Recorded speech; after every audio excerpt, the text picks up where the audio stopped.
भारत को मंदिरों की भूमि के रूप में जाना जाता है। यहाँ पर करोड़ों ऐसे मंदिर हैं जिनका एक विशेष महत्व है। इनमें से कई मंदिर बेहद चमत्कारिक और रहस्यमय हैं। ऐसा ही एक मंदिर राजस्थान के सीकर जिले के खाटू गांव में स्थित है।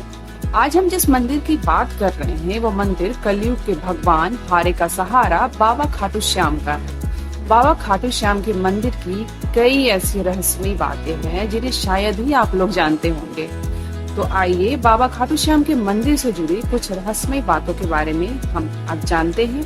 आज हम जिन्हें बाबा खाटू श्याम के रूप में पूछते हैं, असल में वह द्वापर काल या कहे कि महाभारत काल के समय बावड़िक के रूप में जाने जाते थे। वो 3 वाहनधारी महावीर महाशक्तिशाली योद्धा थे। वह पांडव पुत्र भीम के नाती और घटोत्कच के पुत्र थे। महाभारत के युद्ध में बहुत से वीर योद्धाओं को वीर गति की प्राप्ति हुई, लेकिन एक योद्धा ऐसा भी था जो अपने सिर्फ एक बाण से ही महाभारत के युद्ध को समाप्त करने की शक्ति भी रखता था। उस योद्धा का नाम था बावड़िक, जो पांडव पुत्र भीम का पोता था। बावड़िक के पास दिव्य शक्तियां भी थी। बावड़िक को ही कलयुग में खाटू श्याम के नाम से जाना जाता है। राजस्थान के सीकर में बाबा खाटू श्याम जी का एक भव्य मंदिर है। इस मंदिर में बावड़िक के शीश की पूजा होती है।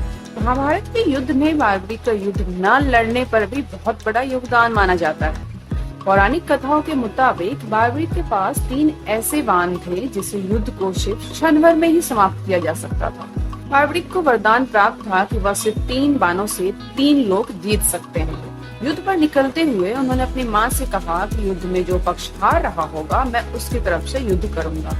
इसलिए खाटू श्याम को हारे का सहारा भी कहा जाता है। भगवान श्री कृष्ण को जब इस बात का पता चला कि बावड़िक इस युद्ध में भाग लेने आ रहे हैं तो उन्हें चिंता हुई, क्योंकि वह जानते थे कि बावड़िक उस पक्ष का साथ देगा जो युद्ध में हार रहा होगा।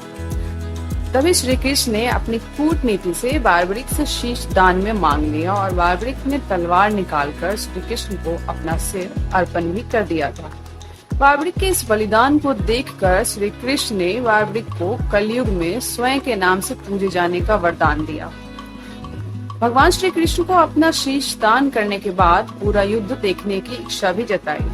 बावड़िक की इस इच्छा पूरी करने के लिए भगवान श्री कृष्ण ने बावड़िक के कटे हुए शीश को एक पहाड़ी पर स्थापित कर दिया, जिसे बावड़िक ने पूरे युद्ध को वहां से देखा। पौराणिक कथा के अनुसार युद्ध समाप्त होने के बाद भगवान श्री कृष्ण ने बावड़िक के शीश को आशीर्वाद देते हुए रूपवती नदी में बहा दिया था। माना जाता है कि कलयुग में बावड़िक का शीश सीकर के खाटू गांव में धरती में दफन मिला। कहा जाता है कि एक गाय जब शमशान पार कर रही थी तब उसके थनों से दूध बहने लगा। इस चमत्कार को देख गांव के लोग ने उस जगह खुदाई की, जिसे बावड़िक का वह शीश मिला जिसे भगवान श्री कृष्ण ने नदी में प्रवाहित कर दिया था।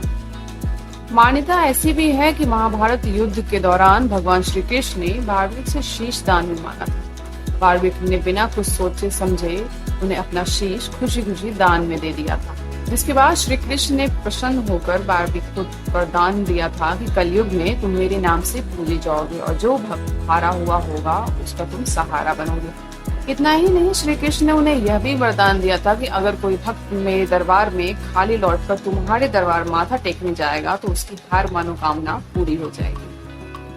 माना जाता है कि खाटू के राजा को सोते समय एक सपना आया था। सपने में भगवान श्री कृष्ण ने उन्हें आदेश दिया था कि एक स्थान पर जमीन में शीश दफन है। उस स्थान से शीश को निकालकर खाटू गांव में ही शीश स्थापित कर मंदिर का निर्माण करवाइए।